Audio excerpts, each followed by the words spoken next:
Hey yo, this video is an entire mindset course that shares all the best insights that I've learned on my journey as a certified audio engineer, practicing musician for 15 plus years, producer, educator, and generally curious human being. It goes deep into the realms of mindset, philosophy, creative psychology, spirituality, and beyond. The goal is to not only help set you up for success to finish amazing sounding music, but also find deeper alignment within yourself through your music making.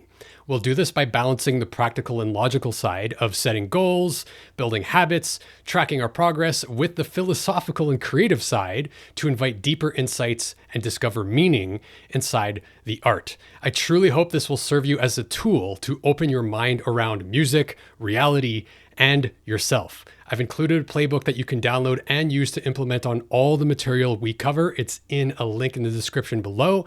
If you want to go deeper on this path with me, I'm looking for a handful of people who want to work with me directly in a transformational music making experience of sorts. Together, you'll unlock creative mastery, finish music that you love, and become a one-of-a-kind artist. If you're interested, I've included a link in the description to book a call to speak with me directly. Then we can chat, get to know each other a little bit better, and discuss the next possible steps. With that said, I will see you in the next section.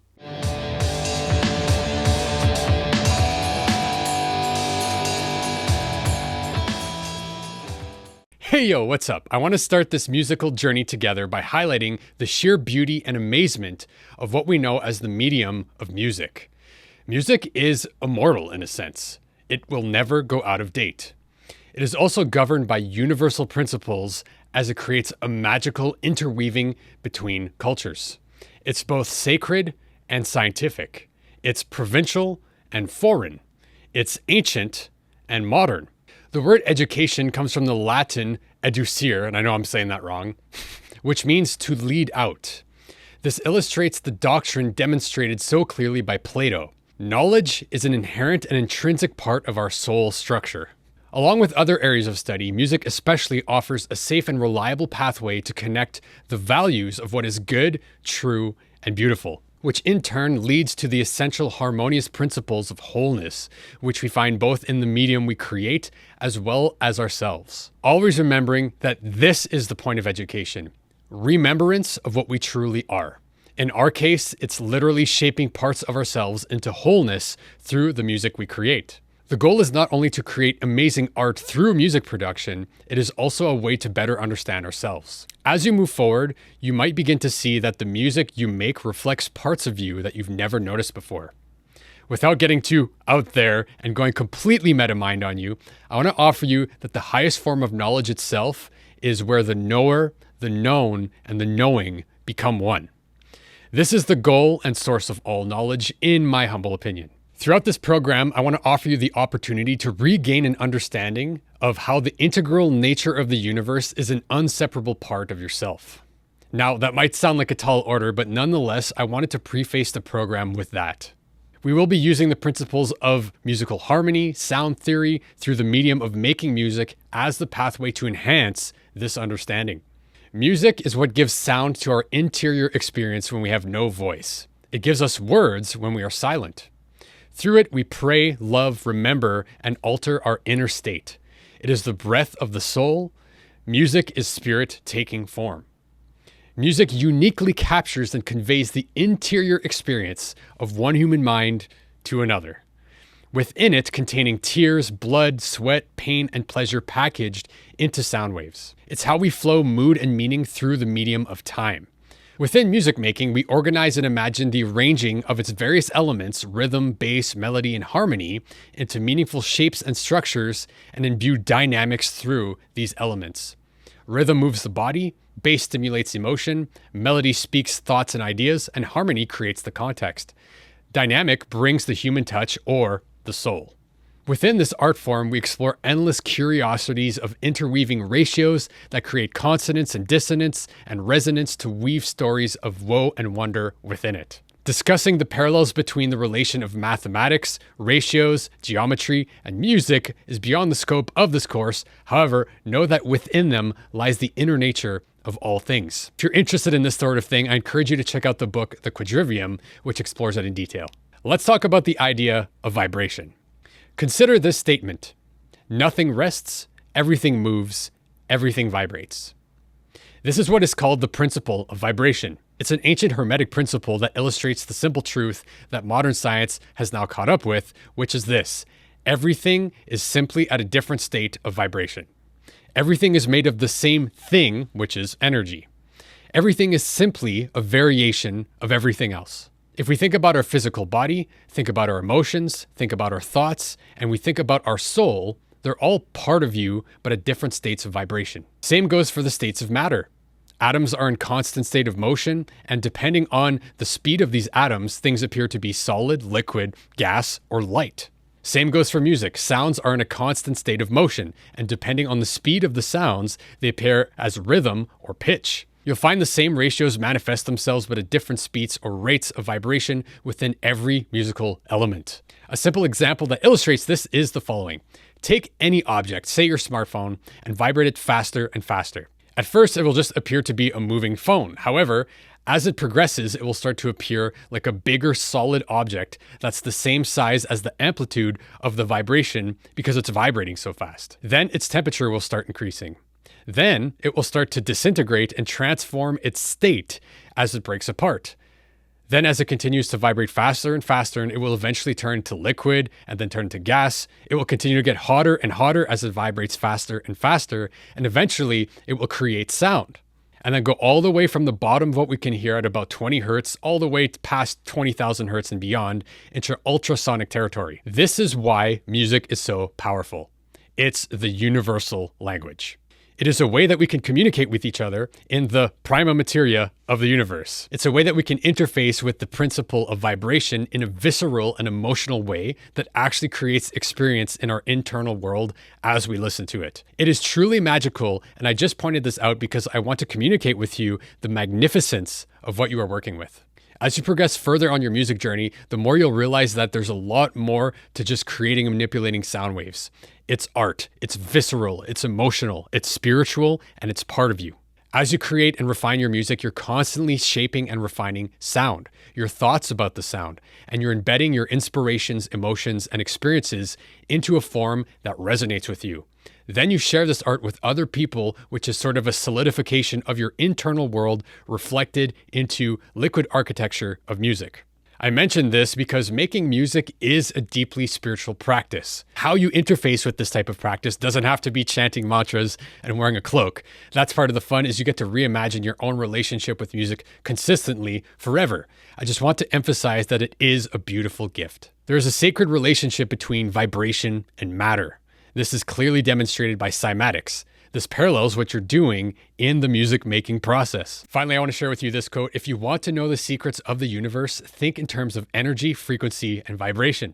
This is not only the energy, frequency, and vibration of the external world, but simultaneously your internal world. What you do over and over throughout time, as well as your mood from moment to moment. As you go through the lessons, implement the system, and gain a better understanding as to how workflow wizardry works for you, you'll be able to shape and refine it in a way that really makes it your own. Over time, you'll realize that it's much more about knowing yourself as it is learning music theory, learning about music production, learning about mixing techniques, because at the end of the day, gaining clarity as to what resonates with you as an artist is going to be the guiding principle that shapes all of your decisions in the creative process.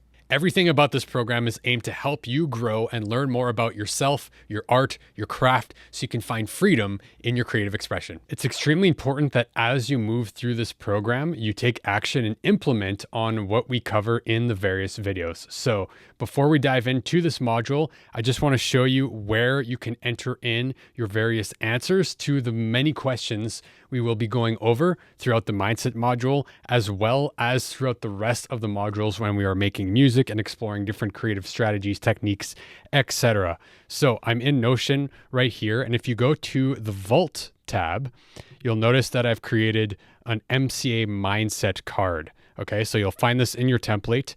And when you open this up, you'll see that you have this kind of long checklist to prompt you to answer the questions that are relevant as you go through the videos of this mindset module.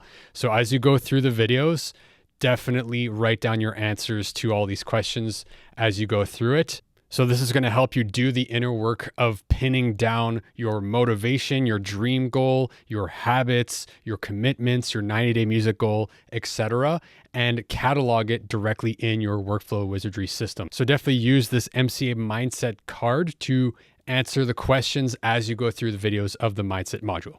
I hope that this was inspiring to you in some way. And if you're stoked to start going through the mindset module, I'll see you in the next video.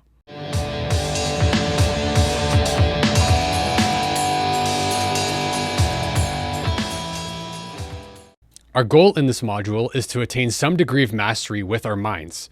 It's the single most important factor for you to achieve the result you want with Music Creator Academy. In truth, there's so much more to your mind than we even know. In general, as a creator, you want to be in an accepting and receiving state to do your best work. As a student, I want you to be open and in a bubble of receptivity throughout this program. There will be times where the material might challenge some of your pre-existing beliefs or be counterintuitive. I encourage you to trust the process as you move forward and avoid prejudging anything.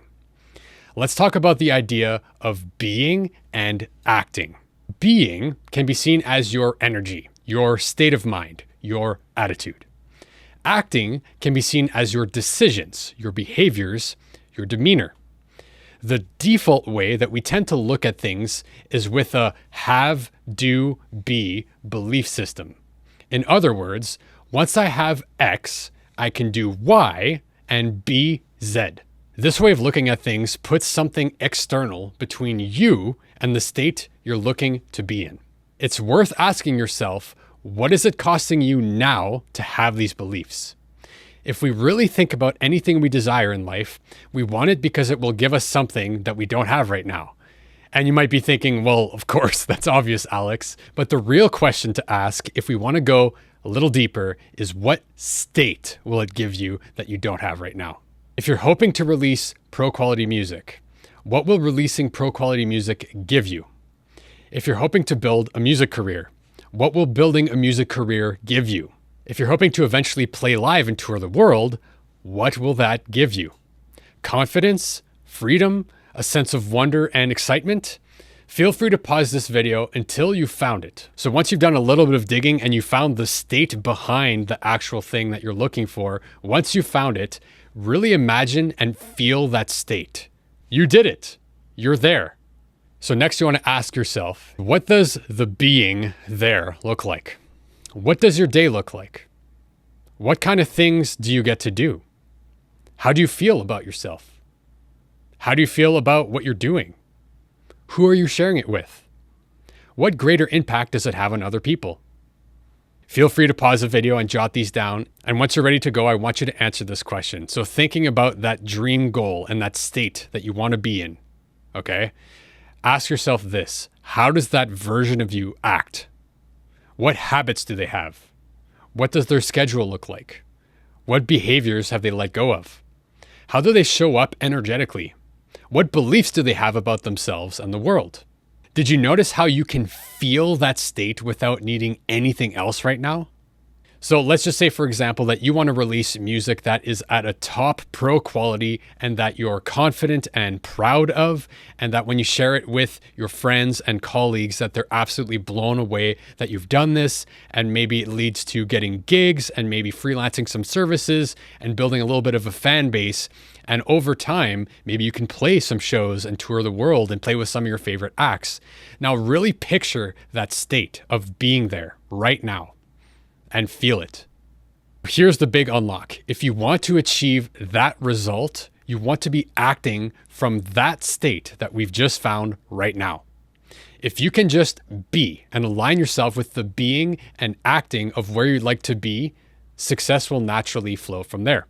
Now we can flip it around and think about things like this: be, do, have. There's always this dance between acting and being that happens all the time. As you've learned, everything is energy, and your being and acting is your energy. And your energy over time is your frequency, as they say. Remember, you are where your attention is. Where you choose to place your attention determines your state, as we've just experienced in this video.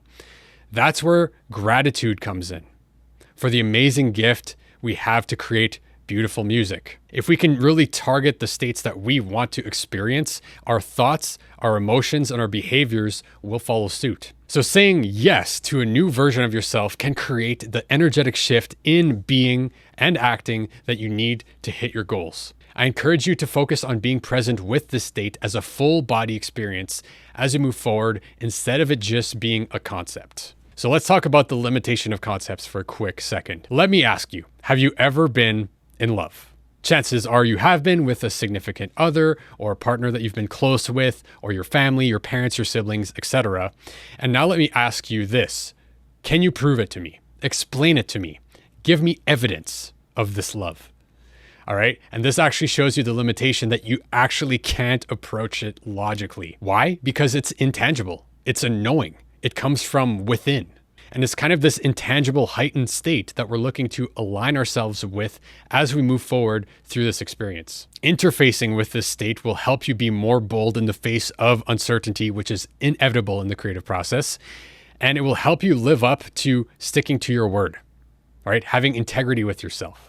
So remember, instead of thinking of things like, once I have this external thing, I'll be able to do an action or behavior to then eventually be in the state that I'm after. Instead, flip it around. Focus on being in the state that you want right off the bat, which will help you take the actions and behaviors that you want and do the doing, and then you will have the things that you are looking for. Energy first, behaviors and actions second, results third. If you can consistently bring yourself to the state of how it will feel once you hit your music goals right now and act from that state of experience, I guarantee it will be a game changer for you.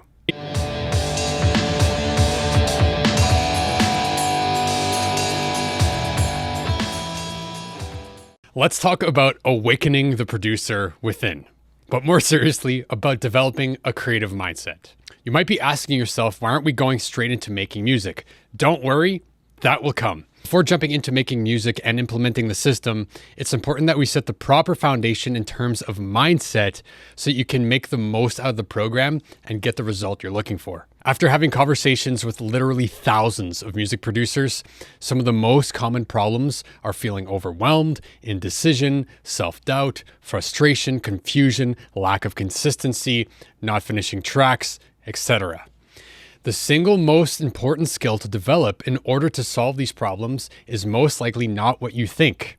It's not music theory, audio knowledge, talent, songwriting, workflow, production techniques, performance ability, mixing ability, or any other music or audio related skill. What is it then? It's how you think, your mindset.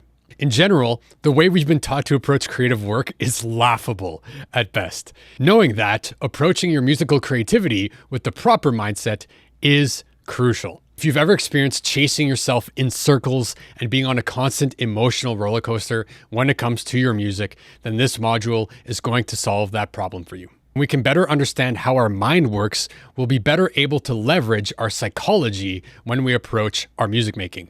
This will help you be more productive and connect to your art in a deeper way to confidently create music you're proud of. So what do I mean by mindset? Mindset essentially is the way you frame your thinking around a particular circumstance or problem. It's the context through which you experience things. It's how you perceive your environment. It's how you create meaning around events. It's how you build beliefs around what is possible and not possible for you. Ultimately, how your mind is operating will shift your reality. Therefore, if we can master some of the core fundamental principles behind our mind, we'll be better able to take the actions and develop the character traits of the people we want to become. I want to share with you yet another Hermetic principle because those ancient alchemy people seem to be pretty wise. All is mind. The universe is mental. This is what is called the principle of mentalism. It embodies the idea that everything you experience in this reality is a result of your perceptions and beliefs. Take a second to think about this. Everything that you experience, have experienced, will experience, will be through the filter of your own mind. For you to take any intentional action, you must first think about the action. For any event to have meaning, you must create meaning around it. because nothing in our world has embedded meaning within it. We find meaning through our experiences with things, which is beautiful. But again, it is us who creates that meaning. If we really push this idea as far as it can go, for anything to be considered real, it must interface with your mind. Pretty trippy to think about. If you really think about it, anything that we perceive as real in our reality, we cannot prove as being separate from our mind. Because everything we experience is through our consciousness, through our mind, so we cannot separate the two. They are the same thing. Although I totally acknowledge that this might seem a little bit out there, the key point is this: our minds are more powerful than we can fathom. Reality is a reflection of your perception, focus, and attention. And whether you like it or not, your perception of reality, yourself, your skills, your environment, and your beliefs of the world will filter your experiences and shape your reality. It's how powerful our minds are, yo. Your perceptions will shape what you experience. Your experiences will shape your beliefs. Your beliefs will control your reality.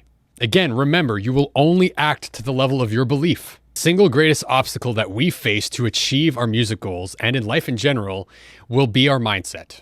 As we continue throughout this module, we're going to identify and challenge the thoughts and beliefs that you currently consider to be true about what you can and what you can't do. This is a huge focus of MetaMind Music. We're acknowledging the fact that yes, we want to learn the techniques, the strategies, the approaches, and the technical knowledge when it comes to creating amazing music, but we can't ignore the importance of our mental game when it comes to achieving our goals. And of course, this reaches far beyond just music. This is the truth behind reaching anything in life. Now, without going too deep down the rabbit hole, allow me to share with you why I feel like this is such a prevalent problem. Although this might be a little bit controversial, I truly believe that collectively, as a culture, we haven't been taught the necessary skills to become confident, self-directed, and self-empowered critical thinkers. Without pointing fingers at anybody or anything, the reality of how our education system has been created and how it works today does not equip us to master our own minds. And I am by no means claiming that I am a master of my own mind, but I'm just pointing out that we have not been taught any of these skills in general through our education system. In general, we're taught to be good workers, good at following directions, encouraged to avoid risks, hold limiting perspectives about what's possible, and told what to believe about ourselves and the world. We certainly haven't been equipped with the knowledge and guidance to grow towards a highest potential as a human being. So I guess it's up to us. All that said, we've been taught what to think, not how to think.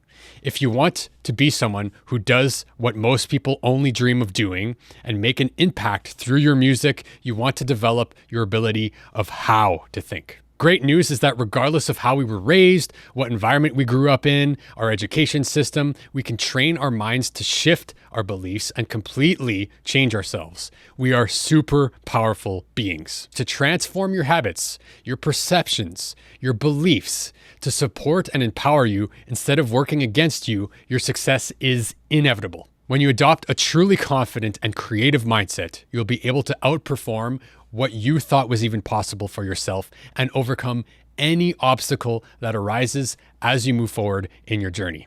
How are we going to achieve this? So first, we visualize your goals. Then we're going to transform your habits and limiting beliefs. And finally, we're going to look at developing a game plan and a system to help you take consistent action. So if you're ready for that, I will see you in the next video.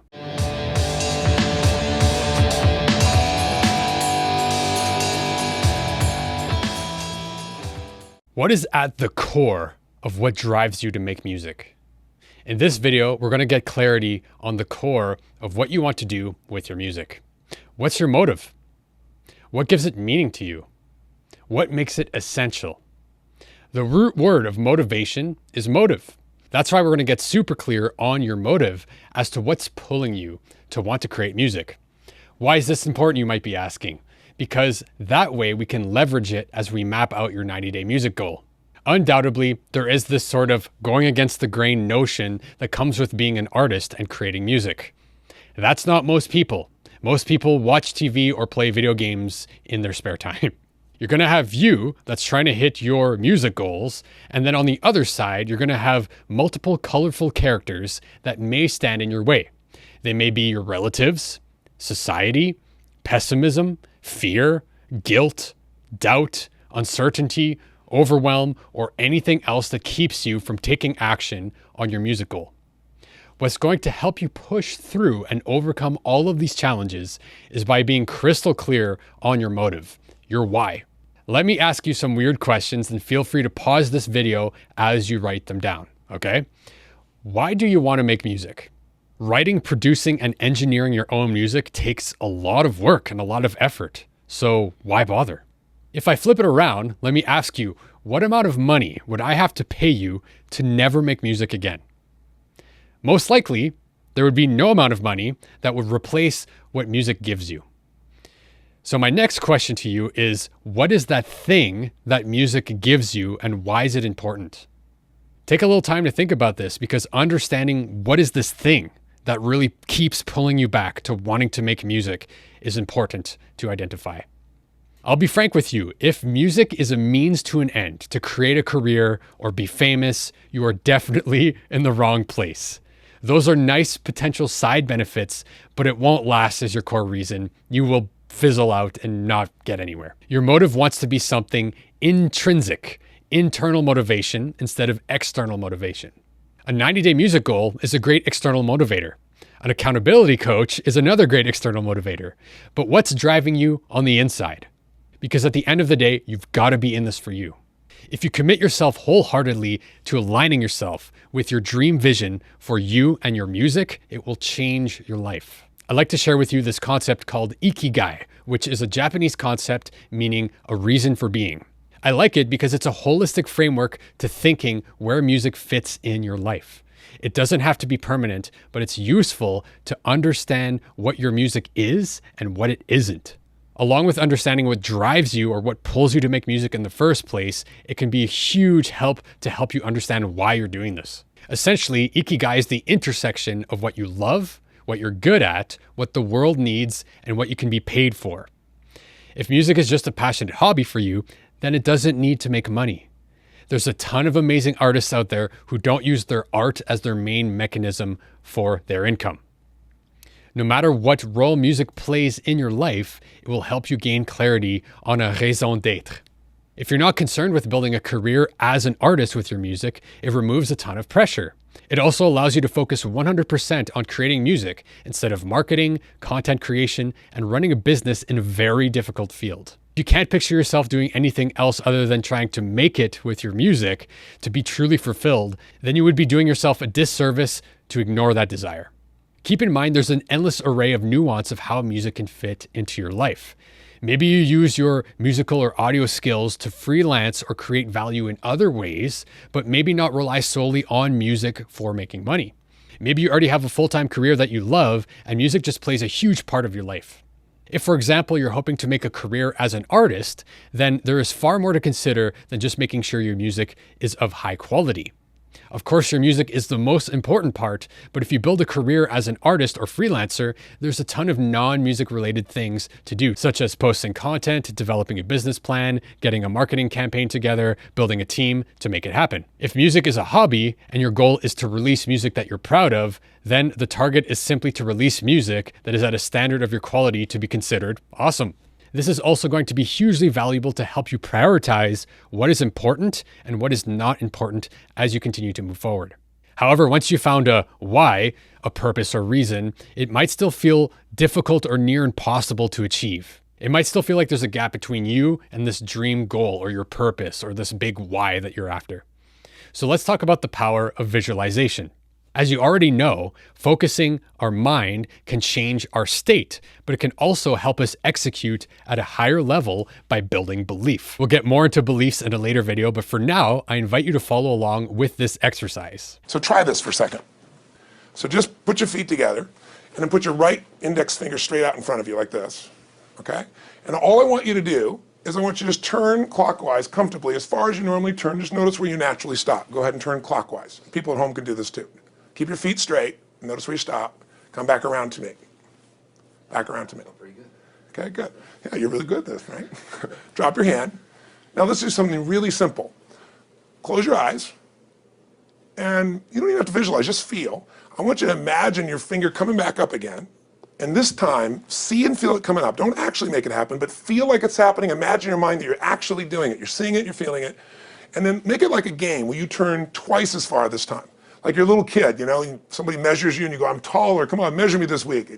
That desire to do a little further.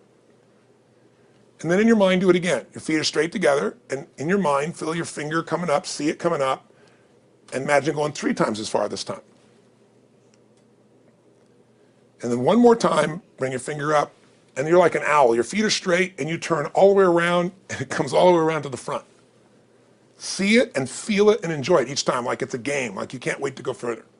And you know you do, every time. And then when you can feel that, and it feels good, then open your eyes, and now put your finger straight in front of you, and turn as far as you can comfortably, and see what happens this time. Go. Break my back. Now notice, I don't know if the camera's got it, but you don't even have to ask the camera. You can ask yourselves. Come back around. Did you go further this time, yes or no? A lot further. A lot further. 50% further. 50% further. How much further for you? About the same. Yeah. The average person will go 25% further. Now here's the question. Or superior. Or superior pointer. There you go. So You know, your right finger pointer. Thank God. So, did you have the potential to turn as far as you did the second time, the first time? Yes. Why didn't you? I didn't believe it, I guess. We have beliefs about stuff we don't even know we have beliefs. You have an unconscious belief about how far you can turn comfortably. The first time I did it, when I pointed straight back, Yeah. I thought that probably shouldn't even go that far, like it was going to hurt me, or that I wasn't capable of going any farther. It's like, And how much further did you go this time? And the camera knows pointed over there, That's about over exactly there. right. Now here's the difference. The potential was there the first time, and you took action, and you got a result. But it was 50% less than what you did later on. And the only difference is they changed your belief. How did I change your belief? We didn't work harder on your potential. We didn't take more action. I got you to see the result in advance. I got you to see it vividly 2 or 3 times. That's all. Of going further, and then your brain went, oh, I know what to do. Boom, it went there. Isn't that what you did by looking at your cars every single day and envisioning it? I mean, isn't that what you did when you created whatever the vision was? It was $300, $2,500, $1 million in a day? Yeah, that's what's missing for these people. They're not getting that execution is everything, but it doesn't happen if you don't get the psychology set of a state of total certainty. And you just change that 50% in 3 minutes worth of visualization. At the end of the day, we have a bunch of unconscious beliefs that tell us what is possible that are constantly running in the background. Let me share with you the story of Michael Phelps and the power of visualization. I want to share with you the story of Michael Phelps and how he used the habit of visualization to support his story and ultimately his athletic achievements. If you don't know who Michael Phelps is, he's the most decorated Olympian of all time, with a total of 28 medals to his name, 23 of which are gold. So let's dive in, pun intended. When Michael Phelps won the gold at the 2008 Beijing Olympics, as well as the other achievements in London 2012 and the other Olympics prior, he followed the same routine for every race. He'd arrive early and follow a highly specific game plan. Not only did his coach, Bob Bowman, give him a physical routine to execute on, but he also gave Phelps a specific routine for what to think about as he went to sleep and first thing when he woke up. He called it watching the videotape. And the tape itself was a visualization of the perfect race.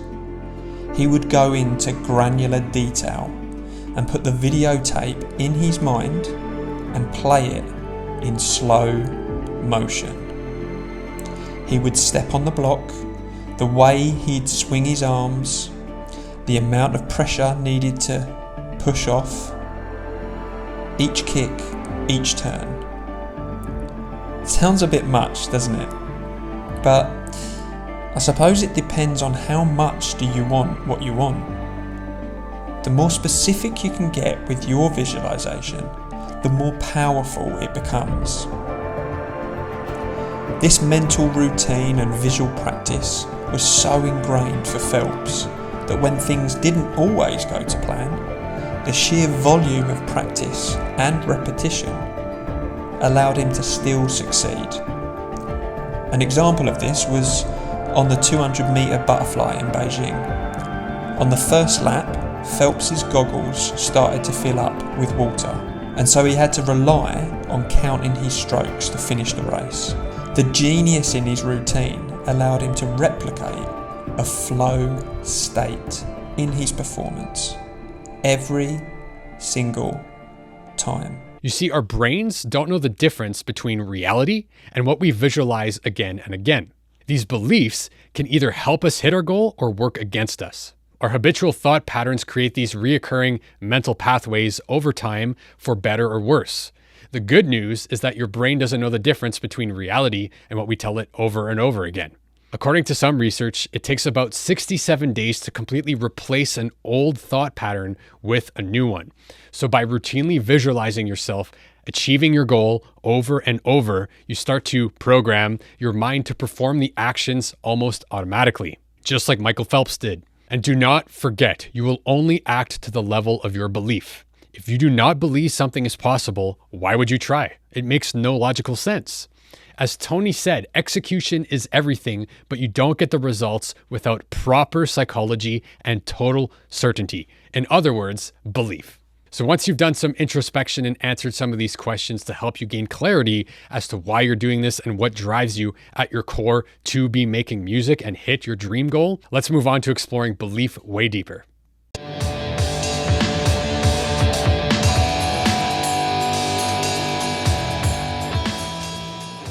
Let's talk deeper about belief. This is one of the most important concepts in this entire program. Here's a simple fact. Your brain doesn't match your beliefs to fit your life. Your brain matches your life to fit your pre-existing beliefs. Here's some common limiting beliefs. I don't have time. I don't have what it takes. I'm not good enough, or it's always been that way. This is just who I am, etc. If you want to change your life, change the way you think. Let's look at the two major types of beliefs. Beliefs about cause. For example, if it rains, I will get wet. I can't do X because Y. Cause and effect. A causes B. The other major type of belief is beliefs about meaning. For example, it's raining, which means I can't go outside, meaning there's a correlation or A equals B. Some of the most common false beliefs that we face as music creators look something like this. Number one, if I X, then I'll Y. For example, if I hustle and work hard on my music, then it will be amazing. Number two, I need to learn X, then I can start Y. For example, I need to learn more about mixing and mastering, then I can start finishing music. Number three, once I know X, then Y. Once I know more music theory, then my music will be pro quality. Newsflash, none of those beliefs are true. Allow me to share with you another Hermetic principle, the principle of cause and effect. And essentially, it means that every cause has its effect and every effect has its cause. A great way to illustrate this is by thinking of a video game. In a video game, the world that we constantly interact with via the gameplay, visual, characters, stories, etc. are the effects. If those are the effects, then what is the cause behind these effects? It's the code. Our day-to-day reality isn't so different. In the context of our day-to-day reality, beliefs are the cause or the code, and your experiences and behaviors are the effects. Our goal here is to go deep and influence the code, the building blocks of your reality. So let's focus on identifying and rewiring any limiting beliefs you might have. You'll get a ton of clarity throughout some of the exercises in this video, but remember, this is very much an ongoing process because limiting beliefs will continue to resurface as you move forward in your music journey. Take a moment to do some introspection. Think truthfully and honestly about how you've been being and acting. A cool way to start thinking about this is to see your past version of yourself as a separate entity. Start off by naming this old version of you. For example, I usually go with Little Alex. Side note, it's worth having these in Notion, so pause the video and write these down if needed. All right, so now if you think of your version of what Little Alex is, your past self, ask yourself these questions. Who were you? How did you show up? What actions were you avoiding? What actions were you procrastinating on? What other actions have you been taking to avoid those more important actions? What stories have you been telling yourself? about music, about the world, about you? What false beliefs had you been holding? What fears had you been experiencing? As you start to take action on your music goal through this program, some of these fears will come up. I can't do this. I don't work this way. I don't have enough time. I'm not good enough. What will people think of me?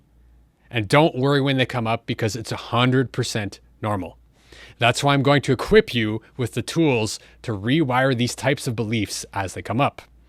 So let me ask you this. When you notice you're feeling fear and having these types of thoughts, and when you think of your version of little Alex and you think about the beliefs and the fears that he or she has, ask yourself this question. Where is your attention focused when you're experiencing these false beliefs or these fears? What is the common thread in all those fears that I mentioned? What they all have in common is that it's focused on you. The context is completely centered on how you feel, on how you might look, your preferences, etc. And as you've already learned, we live in the feeling of our thinking. If we're thinking this way, our feeling will follow suit. Then you act in accordance to this state. So let me ask you, if this past version of yourself continues to run the show, what results will you get? What does the context of fear and limiting beliefs give you? And remember, context is the lens which we see the world through. This is good news because we can shift beliefs by changing the context around them. If we can rewire limiting beliefs by shifting the context away from us and focusing on a different context, we can start to shift them. So whenever you catch yourself thinking or feeling like this, remind yourself why you're doing this. It can change your state. So if ever you're feeling like, oh, this is too hard, I'm not good enough, I don't work this way, this doesn't make sense, I don't have the time, this is too stressful, take a step back and realize where you're focused when you're feeling those fears or those limiting beliefs. Then just simply take a deep breath and shift your focus back to your motive, back to your why, back to the purpose. What's driving you to do this in the first place? Because most likely, if you dug deep for your why, the reason that you're doing this is bigger than just yourself. It might involve connecting with other people, working with other people, inspiring other people, connecting with other people around the world, which is a much bigger context than just you. And shifting yourself to a bigger picture context than what you may be fearing in the moment can help you shift that state. Let's examine why you might potentially feel fear as you move forward. It might be because this is something new. It might be because you failed in the past. It might be because you perceive this as being difficult. It might be because I ask you to move outside your comfort zone. And as a result of that, you might think, I don't know how, this won't work. What if I fail? That's not realistic. I'm not talented enough. What will my friends think? I'm not a true musician. These are all versions of limiting beliefs. And I'll say it again, you will only act to the level of your beliefs. If you truly do not believe you can do something, subconsciously you will sabotage yourself and not even bother trying because of that limiting belief. And the more you focus on this type of work, the more you will realize that beliefs are everywhere. I would argue that everything is a belief. Don't believe me? That's a belief. As we learned in a past video, belief is essential for you to hit your goals. However, these beliefs can also hold us back from making progress. The negative things we tell ourselves, what we think about our circumstances, how we judge our own abilities, the reoccurring thought patterns that don't serve us, usually come from a subconscious place of fear. And that's totally fine. It's completely normal to feel fear when you're doing something new, when you're challenging yourself, when you're pushing yourself outside of your comfort zone. Your brain is going to try to save you by creating fear. As you start to break out of your comfort zone, your reptile brain is going to say, this is scary, I'm not used to this, and see it as threatening and bring up all of these fears, thoughts, emotions, ideas as to why you shouldn't be doing certain things in order to try and keep you safe. Becoming aware of these automatic fear responses is the biggest step towards overcoming them. Just know that these fears are not a bad thing. It's part of your brain trying to keep you safe by avoiding taking uncertain action or stepping outside of your comfort zone. Because back in the day when we were hunter-gatherers, avoiding uncertain situations could have been a life or death scenario. However, when we're making music, there's no such risk. However, those fears still arise. The fear of judgment, the fear of failure, self-doubt, writer's block, procrastination are all manifestations of some sort of fear. Take this opportunity to do a little bit of introspection and use it as a way to completely reinvent yourself as you begin to implement the system and make progress with the program. This is the reason why so many of us have trouble taking the actions we know are required to hit the goals that we have, because often we have unconscious beliefs that are working against us taking the actions that we know we want to take.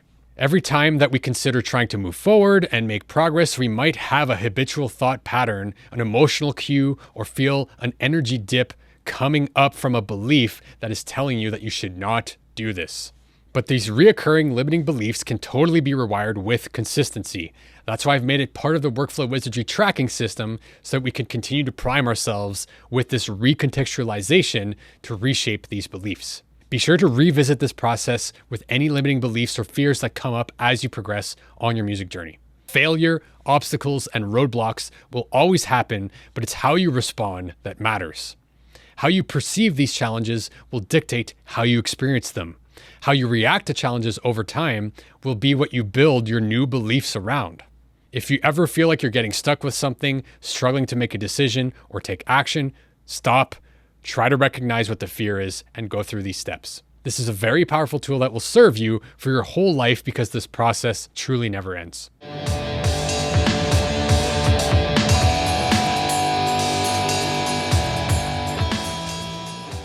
Let's say you wake up one Sunday morning, your schedule is cleared, the weather is nice, the birds are chirping, you've got a cup of coffee, and you feel motivated and ready to make music.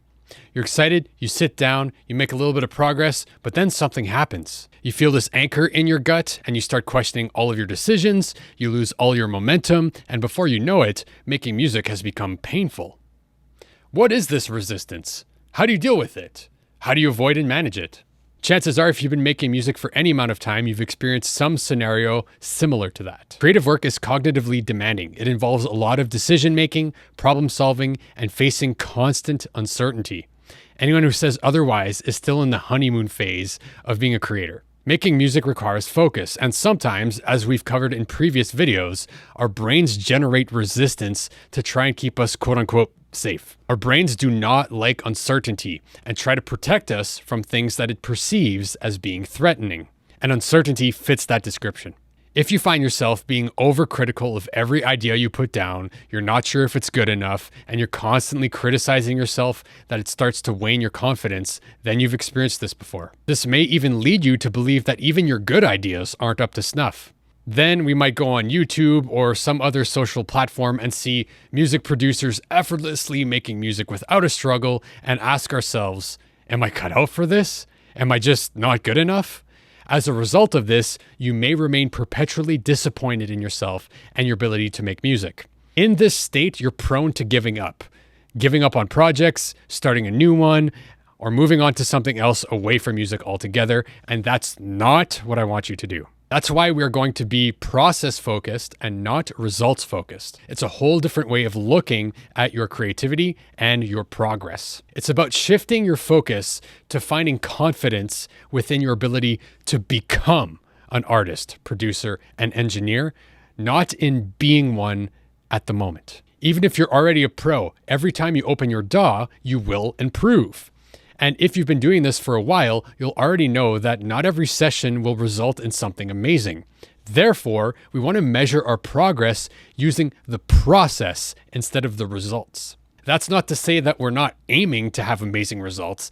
It's just that we're putting it in the context that to have amazing results, it has to have gone through a process first. If we can find confidence in our ability to show up and execute on a process and continue to get better and better, nothing can stop that, no matter what the immediate musical result is. Because executing on this process consistently over and over is what will generate the results. Again, we're focused on the cause, which is the process, and not the effects, which is the results. I encourage you to entirely focus on the process, getting better at creating musical ideas, staying consistent with your routine, and sharpening your ability to execute. It's similar to training in martial arts. You're developing a practice.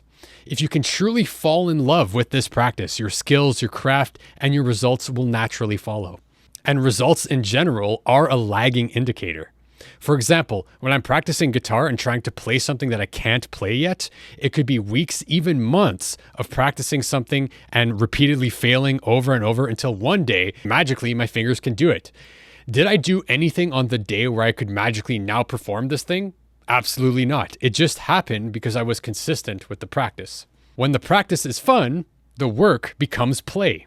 So long as you're consistently showing up and executing on what you have planned to do, you are making progress no matter what the musical results are at any given moment. Because that's just the nature of creativity. Not every day will be a winner. Not every idea will be a winner. Not every song will be a winner. But if you can consistently show up, you are definitely a winner.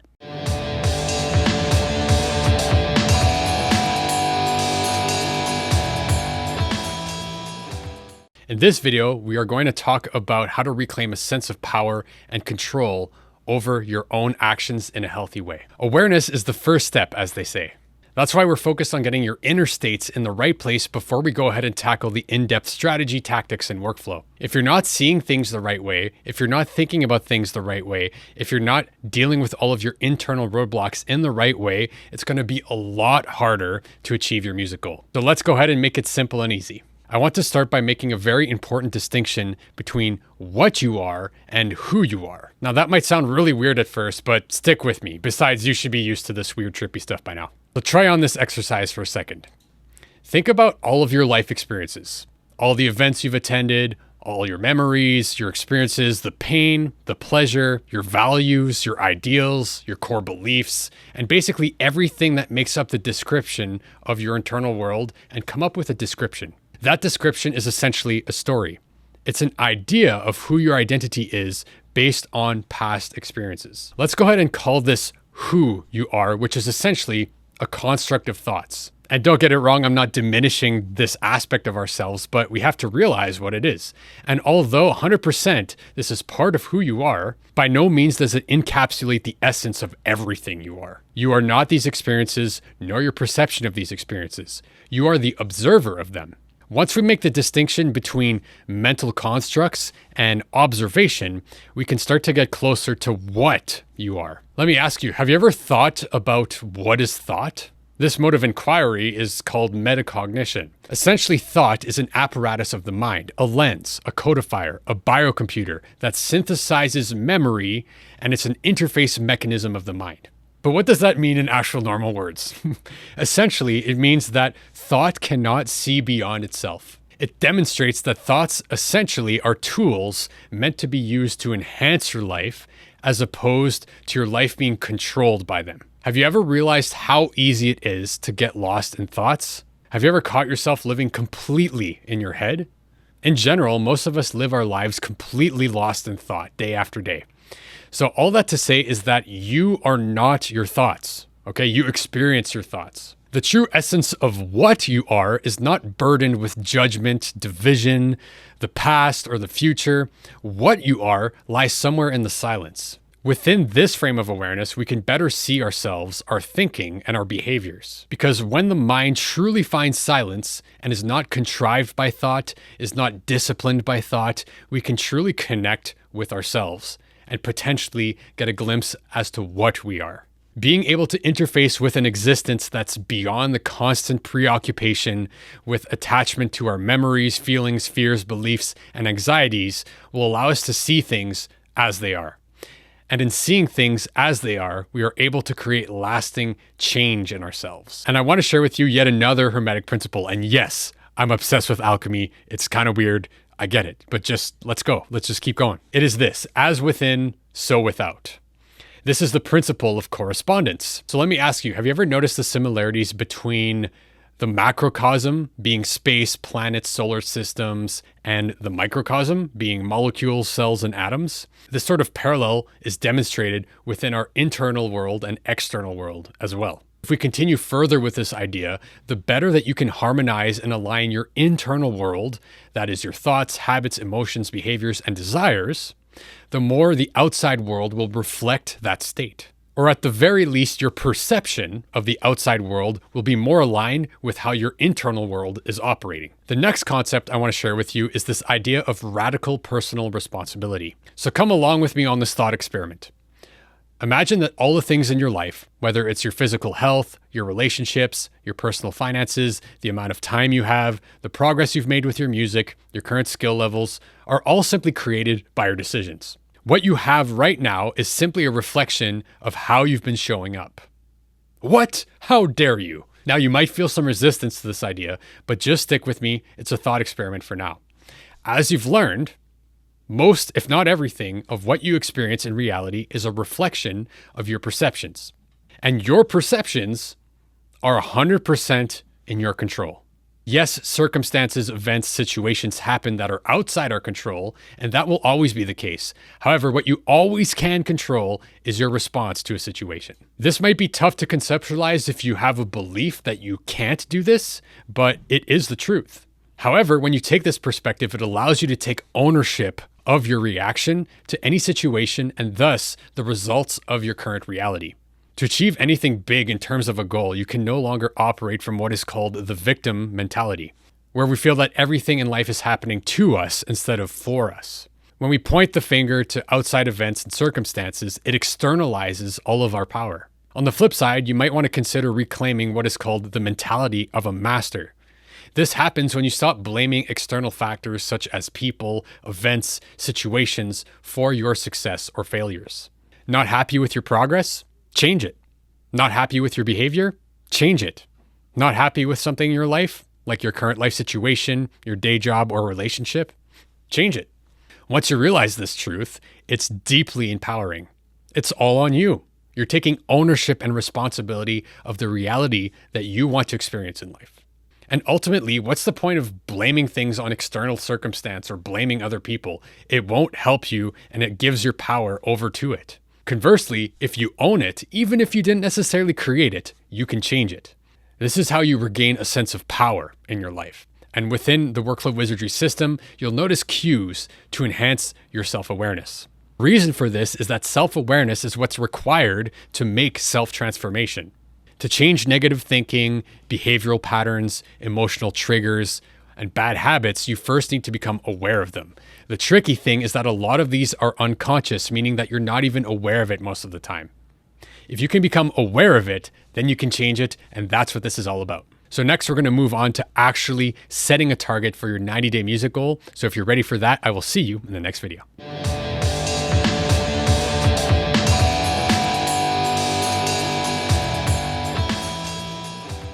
In this video, we're going to talk about your 90-day music goal. With this goal, we want to begin with the end in mind. Getting crystal clear on a tangible outcome goal that you can achieve in 90 days will help you focus your efforts and help us break it down into step-by-step actions.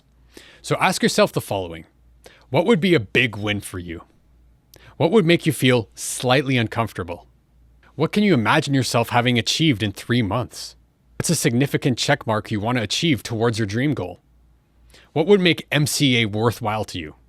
Feel free to pause this video and take some time to think about this if needed, but once you've solidified a 90-day music goal, go ahead and enter it into your Workflow Wizardry system. A SMART goal is a goal that is specific, measurable, actionable, realistic, and time-bound. First, let's make sure your goal is specific. I want to make great music or I want to make a hit song is not specific enough. A good target would be, I want to finish 5 songs by June 30th, 2023. You want your goal to be challenging, but not too easy. Something that's doable, yet possible. You also want your goal to be something that you can control. For example, finishing X number of tracks is definitely in your control. But creating a hit song, well, that involves a lot of factors that are not in your control, that are actually beyond your control. So having that as a goal is not actually helpful. All right, so once you got that, the next steps are going to be to make your goal measurable and actionable. So if you're ready for that, I'll see you in the next video.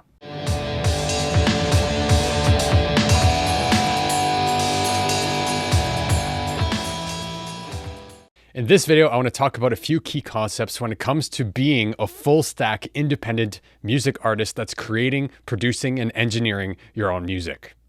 Throughout this whole Workflow Wizardry process, we are merging many different roles into one: the artist stroke musician, the producer, and the engineer. Traditionally, within the totality of music production, there were different people assigned to different stages of the process. They each had a specific role with unique skill sets. Creating music in the modern age is a whole different story. We play all the parts, wear all the hats, fill all the roles. As independent music makers, it's all on us. If you've watched the masterclass, How to Master the 3 Secrets of the Creative Process, you'll already have seen a little bit of this, but allow me to emphasize it once again. You'll see throughout the creative process, we use different forms of thought, whether it be convergent thinking, divergent thinking, or emergent thinking. Divergent thinking is a thought process or method used to generate creative ideas by exploring as many solutions as possible. Typically, it occurs in a spontaneous, free-flowing, non-linear manner such that many ideas are generated.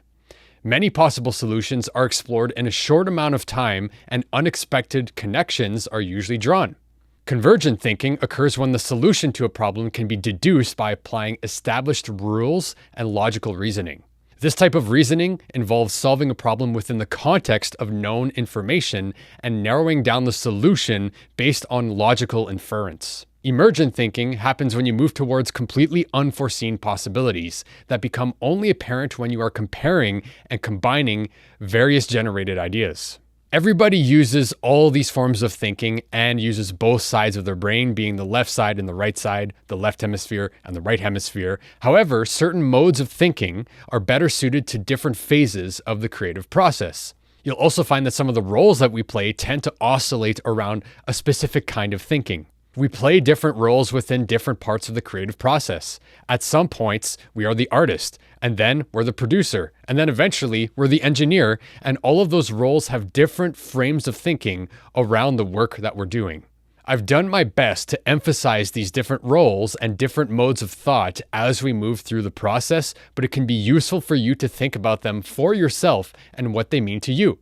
Because inevitably, there will be crossover between being the artist and the producer and the engineer, where you might be doing 2 at one time or all 3 all at once and thinking in various different frames at the same time. However, as you move through the system, you're going to see that there's specific types of thinking that are favored in different phases of the process. If we connect these different types of thinking to various roles, it can help us gain clarity on what we're doing at different stages of the creative process. All right, so number 1 is the artist, and this involves the guesswork, the intuition, the imagination, asks, what if I could? Why? And usually brings the unconscious to the conscious. You could almost see this as the CEO of the roles. Number 2 is the producer, and a producer makes something real and asks, how do I do this? And brings something from the internal world to the external world, something real. Number 3 is the engineer, and an engineer is focused on making something work. The engineer asks, where does this fit? And usually brings the external thing that we've created to the rest of the world. So in general, artists innovate and create new ideas. Producers make those ideas come to life and make them real, and engineers focus on improving pre-existing ideas and bringing them to a standard of quality.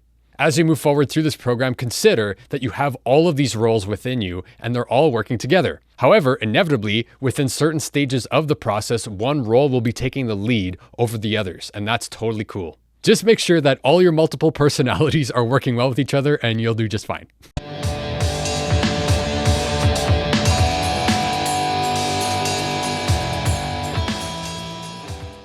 Think about this. Every minute that you take away from a core activity or spend distracted by something else, it takes about 23 minutes to get back into that flow state of productivity. Those distracted moments represent an enormous opportunity cost. In this video, we're going to talk about how to reclaim your ever so precious attention in our modern world. In today's day and age, various tech companies, phone developers, software developers, and streaming platforms have brought down how to capture human attention to a science. It's up to us to reclaim our ability to channel our attention and focus on the things that matter to us. Everything is competing for your attention. Your phone, social media, email, notifications, advertising, algorithms, your own thoughts, your own emotions, etc. This is why we must intentionally focus on eliminating distractions. You want a clear objective for each of your sessions. You want to maximize your chances to get into creative flow every time you're working on music. You want to consistently track deep work. What is deep work, I hear you ask? So here's a quote from the author of Deep Work, Cal Newport himself. Deep work is the ability to focus without distraction on a cognitively demanding task. Shallow work is a non-cognitively demanding, logistical style work often performed while distracted. Deep work is like a superpower in our increasingly competitive 21st century economy. Cal Newport. Examples of deep work are music production, writing an essay, cooking a new recipe, learning an instrument, software development, etc. Examples of shallow work are sending emails, posting on social media, basic data entry, cleaning up your desktop, and informal meetings. There's definitely an overlap where the tech company's goals overlap with your goals. However, there's also a huge difference. They want to capture as many eyeballs as possible, and you want to hit your music goal. With that said, I want to walk you through a process to reclaim back your attention and your focus by turning off all distractions. All right, number one, the first step is to turn off absolutely every notification that is on your computer, your tablet, your phone, and any other device that has push notifications. By default, a ton of app developers and tech companies keep notifications on as soon as you download the app. If you're not careful, your phone will be blowing up every 2 seconds with a notification. There's been research done, as in the book Deep Work, whereas even a notification distracting you in the middle of a creative flow can fragment your focus for up to 20 minutes, where you have to slowly get back in the right mode of thinking for what you're focused on. So go ahead and remove all those badge icons on your apps as well. Those little red circles with a number around it, it actually makes a huge difference. You'll thank me later when you have way more peace of mind and clarity anytime you're interacting with your devices. Number two, once all your notifications are off, then inform relevant people in your life that you are not going to be available on demand in general. If people in general have been used to getting a reply from you immediately when they send you a message, just let them know that you're focused on your music and are wanting to seriously focus on hitting a goal, and you'll get back to them on your time. Anyone close to you, friends, family, acquaintances will understand this, and if they have a problem with that, it reflects more about what their problem is more than your problem is. All right, it's your life, it's your attention, it's your focus, it's your goals, so it's up to you to decide when you're going to interface with other people and get back to others. The exception for this is you want to handpick any notifications that you still need to have on, whether it be something for work, your loved ones, and emergency contact. Definitely keep those on. However, consider putting your phone in airplane mode while you're working. Number three, next, you want to check your notifications, emails, and messages on your schedule. I highly encourage you to set times where you will check your phone instead of just whenever your phone decides you're going to check it, or whenever you feel like getting distracted. If you haven't done this type of thing before, you might feel a lot of resistance, but I assure you it will be a massive help for you in the long run. Most of us are addicted to our phones and can't resist the temptation to grab it and start scrolling through something. So if you can decide when you're going to look at your phone, you're going to be already ahead of most people. 4, finally, the last thing is to keep practicing, because over time you will install new apps and new notifications will creep themselves into your phone and your computer. Again, it's up to you to continue to protect your attention and remove anything that's not serving you or your goals. I'll leave some guides below this video as to how you can go ahead and turn off notifications for both iOS and Android. And please take action on the videos as you're watching them. And then once you've done that, I'll see you in the next video.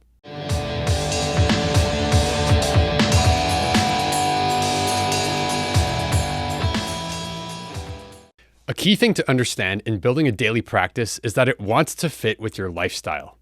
The key is to understand the fundamental truth that everything in your life is integrated. We also have to remember that all the information in the world is useless without being put into action and transformed into knowledge through our own personal experience. A daily practice can be the single most powerful thing you implement for your music and life in general. It is at the center point of building habits and taking consistent action to ultimately achieve your goals. All of your results in your music is a result of what you do day after day, compounded over time. It's also worth considering that if you want professional results, you want to act and think like a professional.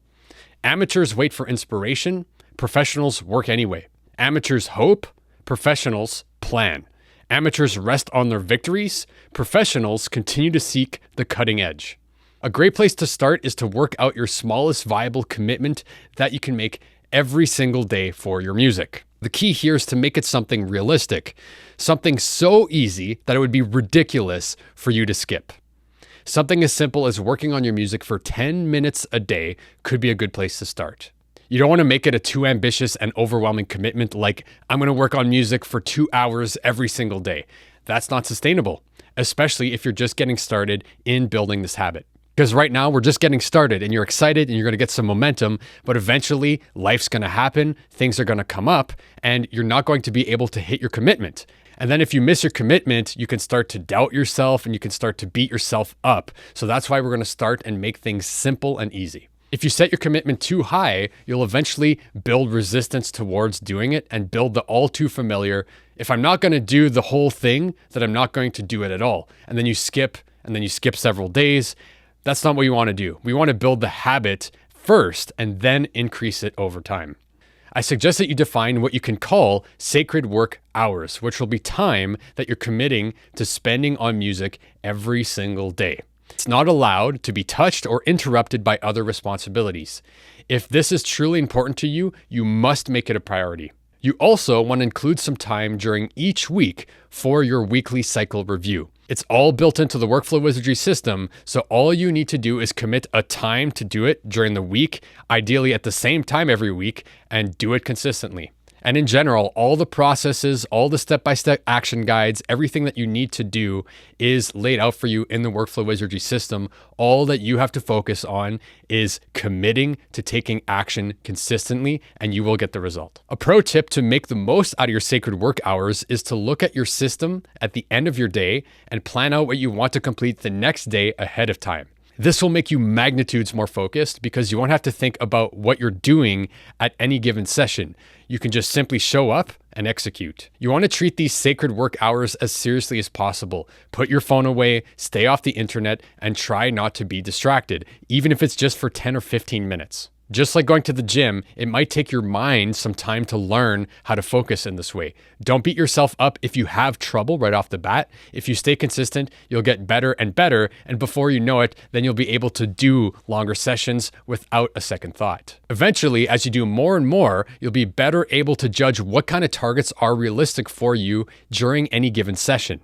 A fundamental truth in music and in life in general is that everything is integrated. What does this even mean? Well, let me explain it to you. Okay, everything is integrated is a very powerful concept, and it's also a very powerful metaphor. So in music, every part is dependent on everything else in the arrangement. It won't sound good if nothing is working together. Every element contributes to the overall impact of the piece, which in turn becomes bigger than the sum of its parts. For example, if you have a bass line that's overplaying and eclipsing the impact of the hook, everything is made weaker in your track as a result. It's the same exact thing for the well-being of a human being in general. We have various parts that make us up. Our physical, emotional, mental, and spiritual health are all interconnected. So for example, if you neglect to take care of your physical health, your emotional and mental health will suffer. As you can see, music is a powerful metaphor for how to live a life in harmony. As we plan out a daily practice that we can seamlessly integrate with our life, it can be useful to also consider other aspects of your life surrounding your music. I like to think of humans as having 4 dimensions, which parallels the 4 ancient elements, which also parallels music, which is fun, and we'll get into that a lot more later. But for now, let's just say we have 4 elements. Just stick with me. This is just one model of looking at it, but it's a fun one to look at, and it's very useful. All right, so consider that we have 4 dimensions. We have our physical selves, we have our emotional selves, we have our mental selves, and then we have our spiritual selves. All right. And physical, emotional, mental, and spiritual can correspond with earth, water, air, and fire. So consider what you can do to maintain your physical, emotional, mental, and spiritual health alongside your music making practice. Taking care of yourself will allow you to be most efficient and just feel good in general while you're making music.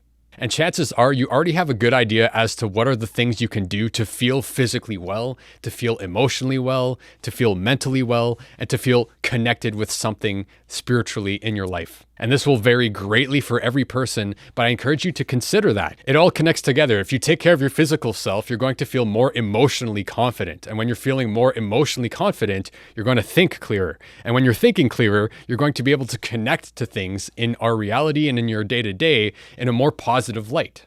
If that's something that you want to learn more about, feel free to hit me up in the community, or we can have a talk about it on a group coaching call. But making sure that you're taking care of these various aspects of yourself is so important because they all work together.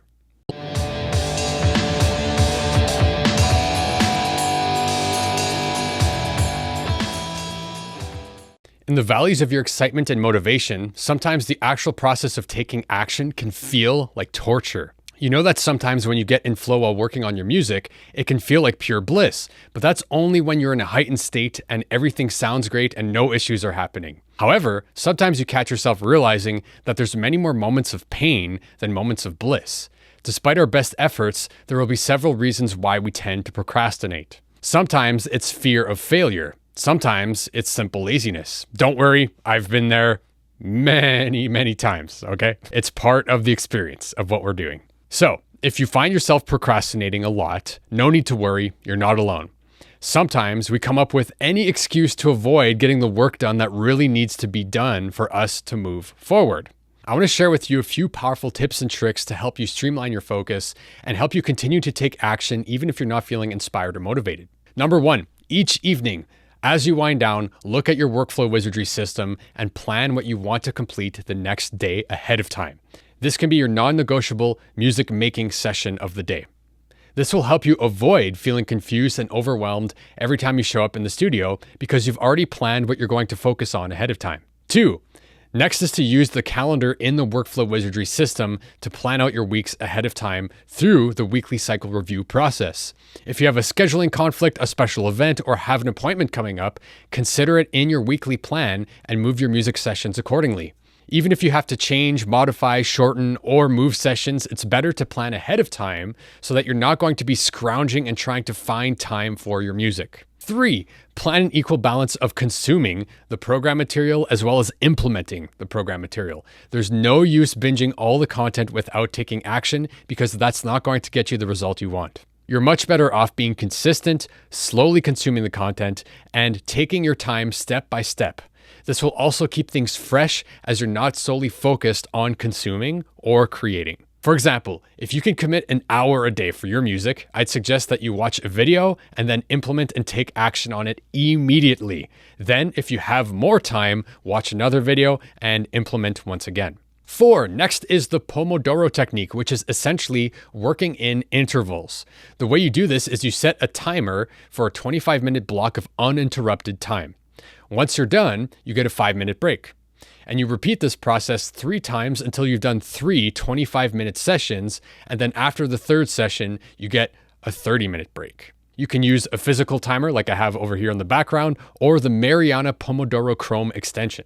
5, I encourage you to take some time at the start of your day to just do something for you, whether it's going for a walk, having a nice breakfast, reading part of a book, doing a workout, or playing an instrument. Whatever it is, if you tend to do this early in the day, it tends to set the tone right for the rest of your day. 6, hydrate, hydrate, hydrate. I cannot emphasize this enough, and I should probably do more of this myself, but drink plenty of proper, fresh, and filtered water. Commonly, when we're working in the studio, we're drinking energy drinks, eating junk food, drinking coffee, which all dehydrate us. Plus, we're typically not moving around a ton and staring at screens for a long period of time. Your mood, your thoughts, your energy, your emotional state, and your overall physical well-being will be severely influenced by how much water you're drinking. So always go out of your way to drink more water. 7, I also invite you to organize somewhat your sample folders or instruments within your DAW. Definitely don't go crazy with this. Don't go spend hours trying to do this. Just make sure that whenever you want to access something, you know where it is and it's not overwhelming to find it. 8, so a common concept in the software development world is the idea of time boxing. Time box is essentially committing a fixed amount of time to complete a particular action. The amount of time is up to you, but make sure that it's short enough so that it's easily manageable and almost would be ridiculous not to do. So for example, you might spend 15 minutes on designing instruments, which we will get into very shortly. In this example, you would set a timer and work only on designing instruments, and you will stop once the timer goes off. Then take a short 5-minute break, similar to what we learned in the Pomodoro technique, then repeat the process, but with another type of action, such as arranging a track, and this will make a lot more sense once you've made more progress in the system. After 3 to 4 of these sprints, you might want to consider taking a longer break. This time boxing technique can work really well to help us leverage our psychology and break apart intimidating open-ended actions into something that's manageable step by step. No matter how painful taking action might be in the moment, anyone can focus on something with some intensity for 15 minutes. It's also important that you stop at the end of the time that you've allotted. The reason that this is a risk is that you may get sucked into doing a long work session and eventually it becomes frustrating and disappointing. And if this happens, your memory of how the session went will be painful and reinforce the habit of procrastination. Plus, if you stop while it's fun, you're going to have even more energy after your 5-minute break is over. After you spend a few days or maybe up to a week experimenting and sticking with this time boxing technique, you may start to realize that you enjoy taking action in smaller, manageable chunks, and this will help with procrastination. You might even find yourself having the urge to continue doing uninterrupted focused work outside of your dedicated workflow wizardry sessions. If ever you feel that pull, please feel free to do so. And just remember, you can always revisit this video if ever procrastination shows its ugly face again.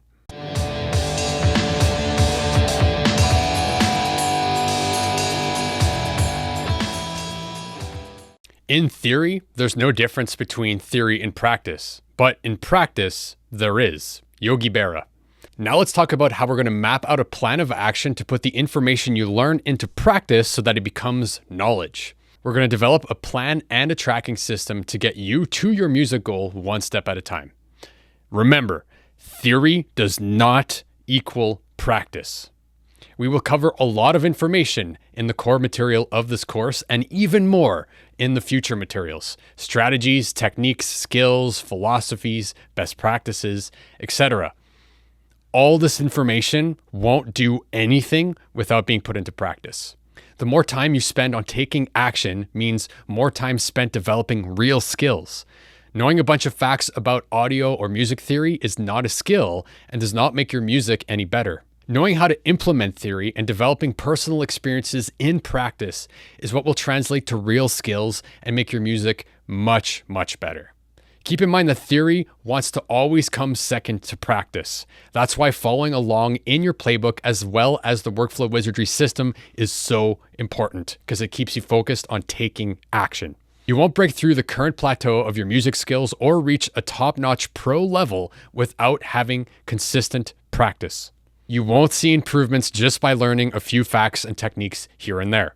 You won't be learning, or what I like to call embodying the knowledge, by simply remembering facts. There is a balance between theory and practice where theory will help inform you on how to practice better and what to focus on. However, it will never replace practice. So before we actually map out a plan of action, we need to make sure that it's properly designed. Most producers and people in general, to be frank, have no clue what they're doing when it actually comes to optimizing their productivity. So let's talk about it. What is productivity? Many people trick themselves into thinking that they're being productive when they're actually just being busy. Productivity is simply the rate of progress towards one's goal. In other words, how quickly and consistently you're getting there. Knowing this, we're going to create a plan that when executed on will actually influence your progress towards your music goal. Not all actions are created equal, and the most important actions for you to make progress will become more clear as you move through the system. That's why as you move forward through the system, in order to make the most out of your music sessions, we're going to break down everything we do into small, achievable steps.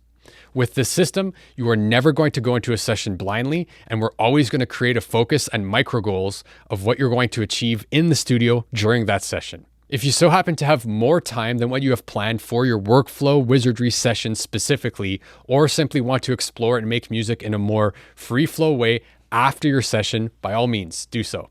However, for the context of workflow wizardry sessions that you will be doing for this program, we will always have a focus for what we're doing. Make sense?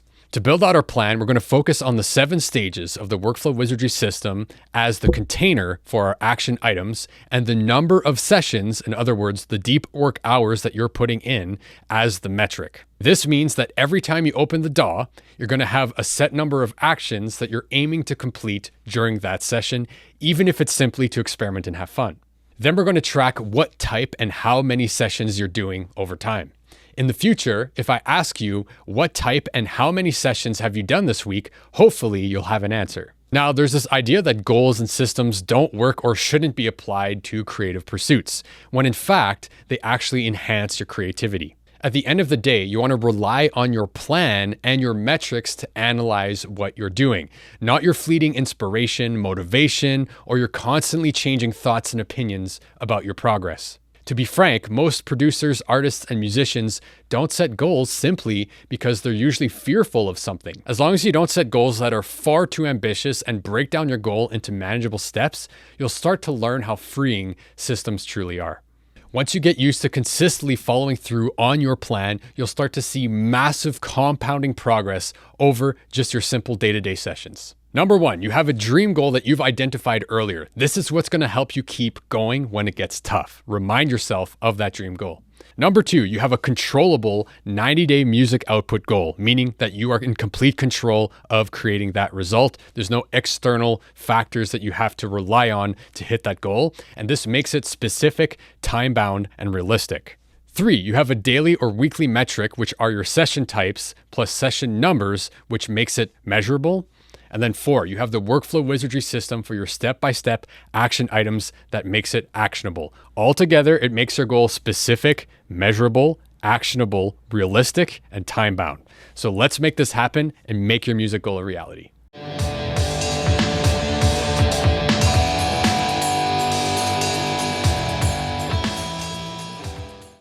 All right, we've just been through a ton of crazy mind-expanding foundational work in this program so far. What I want to help you do is take the insights that you've gathered through these various exercises and put them in your workflow wizardry system so that they resurface at the right places and you don't forget about the insights you've had. Put your dream goal and your why, your 90-day outcome goal, any new beliefs that you want to build, any quotes that you have found inspiring, your daily music making practice, commitment, your common distractions, and your inspirations. So let me go ahead and show you how to put that in the system. All right, so this is your first checkpoint style video that you will see throughout this program. And essentially, this is sort of a red light, green light situation that I don't want you to move past this video in the program until you have completed the actions that go with this module. And the same will be true for the subsequent modules of this program. And the reason is that I want you to be taking action on the content and not just watching the content. And you'd be doing yourself a huge disservice if you're just binging the stuff and not doing the work. Okay. All right. So let's take a peek at the workflow wizardry system in Notion. And at this point of the program, you've just gone through the mindset module. And I want to remind you that you can open your vault, open up this MCA mindset card. So at this point, I expect that you have completed everything on this page. And this is super crucial to get clear before we move forward, because there's going to be ebbs and flows. There's going to be challenges that come up. Life's going to happen. And this stuff's going to be super powerful as we face challenges and obstacles. So I expect that you have defined your dream goal. You've done some work around exploring the state that represents for you, maybe naming the state, answering all these questions, getting clarity on your motive, your why, what's driving you, looking at your beliefs, looking at any limiting beliefs that have come up, anything that's been limiting you in the past, defining a daily music making practice and what you're going to commit to in this structure, as well as your 90-day music goal, turning off all your distractions and mapping out a plan. All right. If you took action while following along the videos of this module, you'll have already done that. If you haven't gotten the chance to do that yet, or it wasn't super clear where to enter it, then go ahead and do that now before moving forward to the other modules of this program. And once you've done that, I will see you in that next video.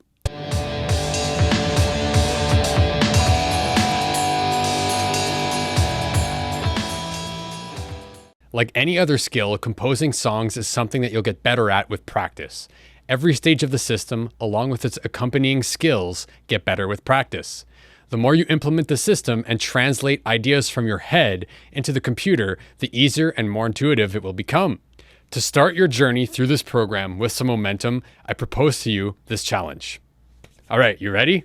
If you accept, I want you to take your 90-day music goal and multiply it by 2. And then take your 90 days and divide it by 2. Yes, you heard me. I want you to do twice as much in half the time. Are you frickin' crazy? Well, maybe a little, but that's besides the point. But here's the deal. These compositions don't need to have all the parts. They don't need perfect tones. They don't need to be edited. They don't need to be mixed. They don't need to be worked on for hours. It just needs to be an idea for a track. Simple. Now just wait for the feeling to come up. It might be doubt, fear, or just an uneasy feeling of am I going to do this? As these feelings and thoughts arise, the first step is to try and identify what the limiting belief is. It's usually something like, I can't do this because of blank. So for example, let's say your music goal was to finish 10 songs in 90 days. So the belief might be, I just can't finish 20 songs in 45 days. I don't have enough time. Or I can't finish 20 songs in 45 days because I'm not skilled enough. I can't finish 20 songs in 90 days because it's way too hard. A simple way to reverse these beliefs is to say, what if I'm wrong though? What if you are wrong? What if you can do that? So you might be asking yourself, like, why on earth were we doing such a ridiculous challenge in the first place? Well, first of all, this will help you get better with your DAW, better music skills, and better at using workflow wizardry. Each idea you come up with will require slightly different creative strategies and help you practice implementing the system. Another huge reason for doing this might not be so obvious right at the beginning. Think of a photographer. They go to a shoot, like a concert or a special event, and they take hundreds of photos. It may on the surface seem like an easy job, but any pro photographer will tell you that the real work isn't in taking the pictures. It's in sorting through them and curating the best 5 to 10% to then edit the best stuff into a finished project. It's the same thing with music. If you have a large collection of song ideas through creating something every day, some of them will naturally stick out amongst the rest, the cream of the crop, so to speak. They'll most likely speak to you while others might not feel worth finishing as much. You can then share your songs with your friends, family, and community to get feedback on your best ideas to focus on finishing tracks that are worth your time.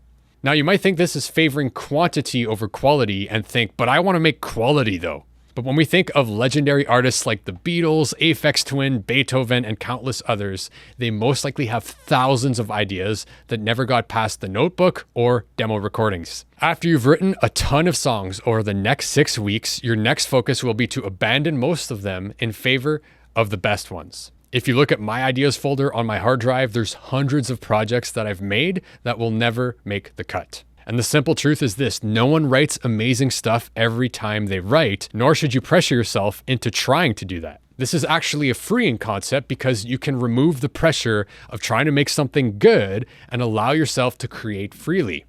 You can move forward without constantly getting hung up on if this is good or if you're wasting your time. So long as you're taking action, implementing the system, and making music, you're never wasting your time. You're continuously leveling up, honing your craft, and stumbling upon diamonds in the rough. This might feel like a lot of work, but the key is to enjoy the process of expressing yourself. The goal is to make it feel more like play and less like work. As we move forward through the system, we're going to explore the idea of phase 1 versus phase 2 a little bit more in depth, and you'll notice that inside your workflow wizardry system. And essentially, in the first half, the first 45 days of your 90 days, we're going to be creating as many music compositions as possible. And then in phase 2, we're going to look at our favorite compositions and then focus on finishing the best ones. And at the end of the day, the simple truth is that you're the most effective with what you're the most excited about. So if you're stoked to get your hands dirty and start to make this music goal happen, I will see you in the next video.